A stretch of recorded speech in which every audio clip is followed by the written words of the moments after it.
La seconde étape va se courir à Fontenay-le-Comte et dans le massif de Mervan. Dès le 3e kilomètre, Fabrice Seigneur de Sojason, Fabien Schmitt des Côtes-d'Armor sont les premiers attaquants, vite repris au 6e kilomètre.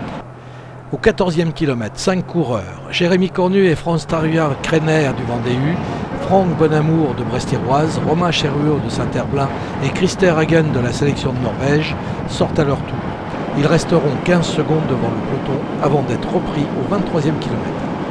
Kilomètre 28, 3 coureurs, Martin Bouedo des Côtes-d'Armor, Nicolas Séché de Saint-Herblain et Abderrahmane Hamza de la sélection d'Algérie partent à leur tour jusqu'au 34e kilomètre après avoir compté 25 secondes sur le peloton. La bonne échappée va partir au 36e kilomètre avec d'abord 7 coureurs, Amish Schreurs de Sojason, Thomas Olejnik de Pavie-Barentin, Lilian Calmejane et Fabien Grelier du Vendée-U, Til Trobich de Nantes Atlantique, Auguste Jensen de la sélection de Norvège. Ils seront rejoints 12 km plus loin par Michael Olejnik également de Pavie-Barentin et Pierre Gouault de Saint-Hilaire. Ces 9 coureurs compteront 1 minute 35 au kilomètre 82 et vont conjuguer leurs efforts jusqu'à la ligne d'arrivée. À moins de 20 km de l'arrivée, Til Trobich du Nantes Atlantique et Lilian Calmejane du Vendée-U laisseront partir le groupe.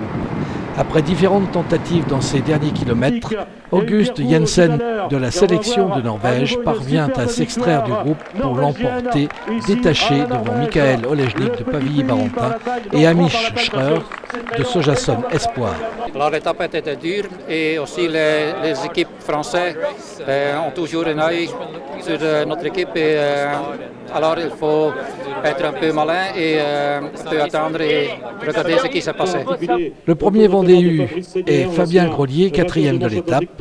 Il va endosser le maillot jaune de leader provisoire de cette 29e édition jusqu'à l'étape de Fougeray, mardi prochain.